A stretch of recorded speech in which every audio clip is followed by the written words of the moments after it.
नमस्कार, ये आकाशवाणी पटना है। अब आप अभिषेक दास से प्रादेशिक समाचार सुनिए। पहले मुख्य समाचार।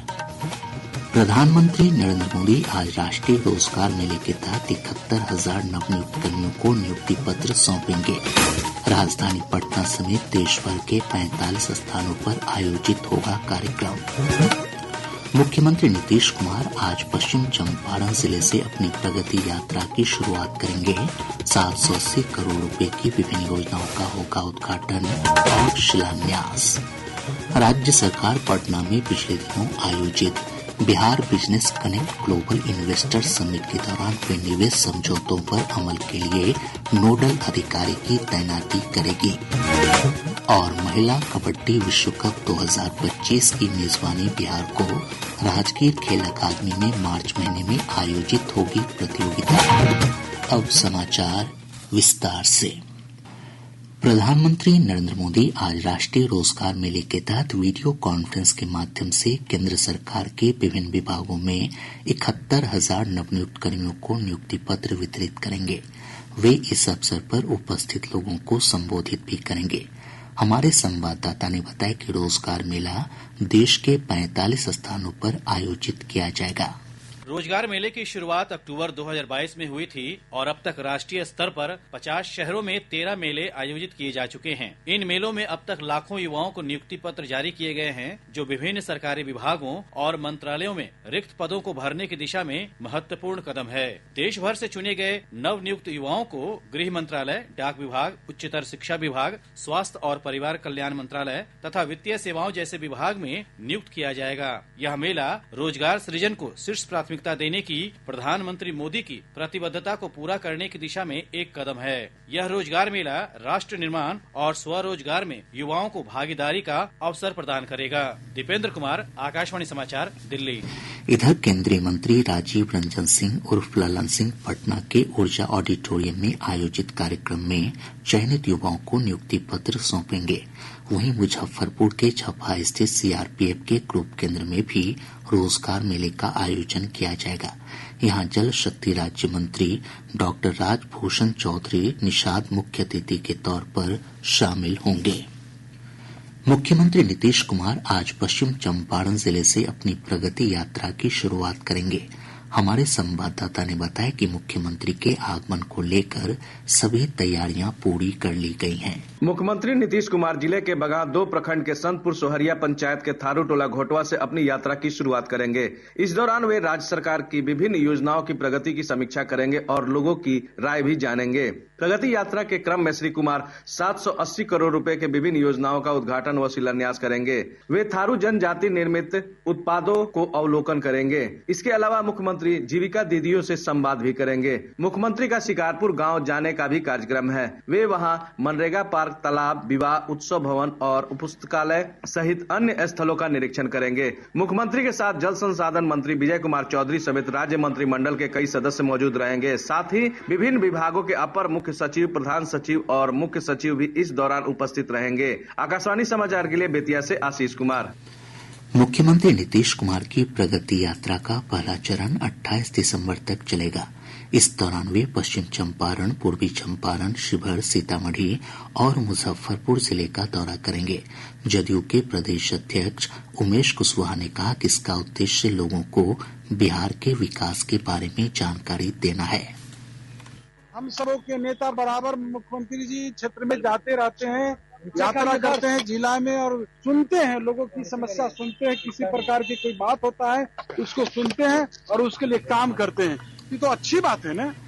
इधर नेता प्रतिपक्ष तेजस्वी प्रसाद यादव ने मुख्यमंत्री की प्रगति यात्रा की आलोचना करते हुए कहा कि यह यात्रा राज्य के संसाधनों का दुरुपयोग है।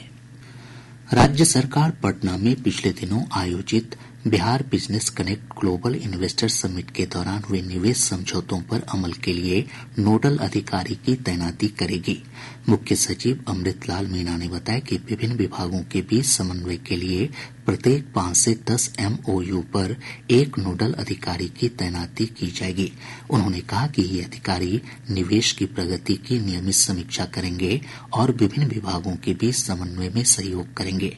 मुख्य सचिव ने कहा कि 1 वर्ष के अंदर निवेश की सारी प्रक्रिया पूरी कर ली जाएगी। उन्होंने कहा कि राज्य निवेश प्रोत्साहन परिषद की बैठक के दौरान इस संबंध में हुई प्रगति की समय समय पर समीक्षा की जाएगी। पटना में हुए निवेशक सम्मेलन के दौरान विभिन्न क्षेत्रों की 423 कंपनियों ने राज्य में 1,80,000 करोड़ रुपए के निवेश का करार किया था। ऊर्जा विभाग के सचिव पंकज कुमार पाल ने कहा है कि किसानों को सिंचाई के लिए बिजली कनेक्शन देना सरकार की सर्वोच्च प्राथमिकता है। उन्होंने कहा कि पूर्व की योजनाओं के तहत डीजल चालित 7,20,000 पंप सेटों में से अब तक कुल 3,60,000 पंप सेटों को विद्युत कनेक्शन प्रदान किया जा चुका है। उन्होंने कहा कि चालू वित्तीय वर्ष के लिए विभाग 3 महीने पहले ही निर्धारित लक्ष्य को पूरा कर लेगा। आज राष्ट्रीय किसान दिवस है। यह राष्ट्र की प्रगति में किसानों के योगदान को सम्मान देने का अवसर है।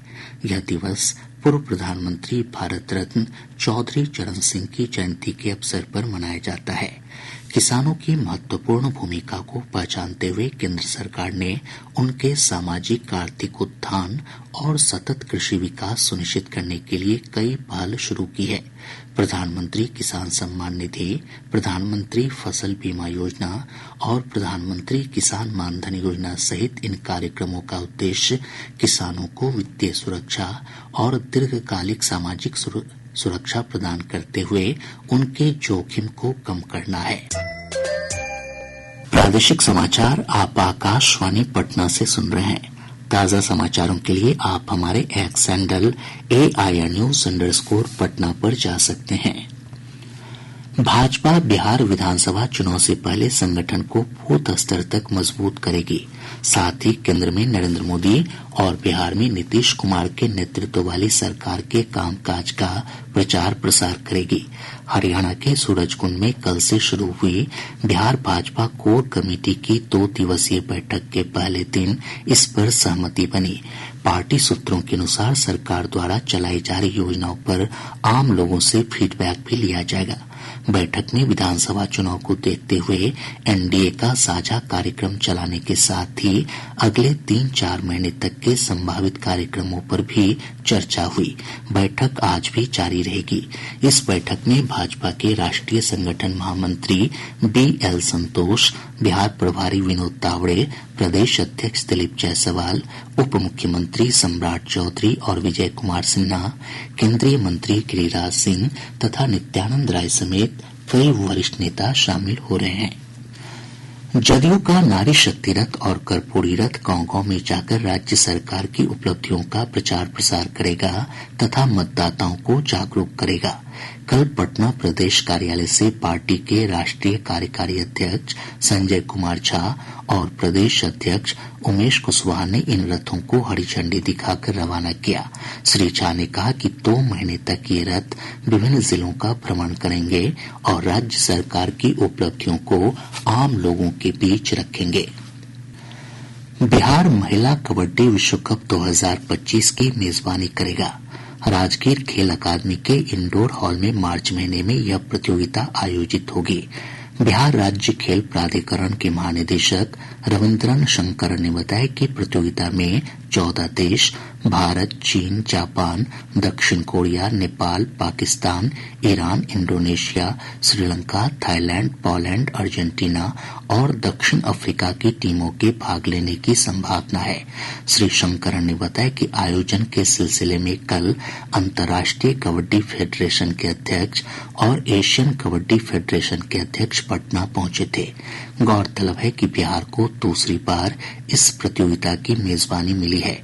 पहली बार वर्ष 2012 में पाटलिपुत्र खेल परिसर पटना में महिला कबड्डी विश्व कप का आयोजन हुआ था। ओडिशा के कटक में खेले जा रहे Vijay Merchant trophy plate group match में बिहार ने नागालैंड के खिलाफ पहले दिन का खेल समाप्त होने तक 279 रन बना लिए हैं। बिहार की ओर से सार्थक झा ने शतक जमाया। पूर्णिया में आयोजित 14वीं बिहार सब जूनियर महिला हॉकी प्रतियोगिता में पटना की टीम विजेता बनी है। पूर्वा हवा के प्रभाव से प्रदेश का अधिकतम और न्यूनतम तापमान अभी भी सामान्य से ऊपर बना हुआ है। मौसम विभाग के अनुसार राज्य का औसत न्यूनतम तापमान 11 डिग्री सेल्सियस और अधिकतम तापमान 26 डिग्री सेल्सियस रिकॉर्ड किया गया। विभाग ने कहा है कि बंगाल की खाड़ी में चक्रवातीय परिस्थितियां बनी हुई हैं, जिसके चलते अभी कड़ाके की ठंड के आसार नहीं है। 25 दिसंबर से औसत तापमान में 2 से 4 डिग्री सेल्सियस तक की और बढ़ोतरी होगी, जिससे ठंड में और कमी आएगी। पूर्णिया जिले के धमदाह थाना क्षेत्र के ठोकबा गांव में एक पिकअप वैन की चपेट में आने से 3 बच्चों समेत 5 लोगों की मौत हो गई।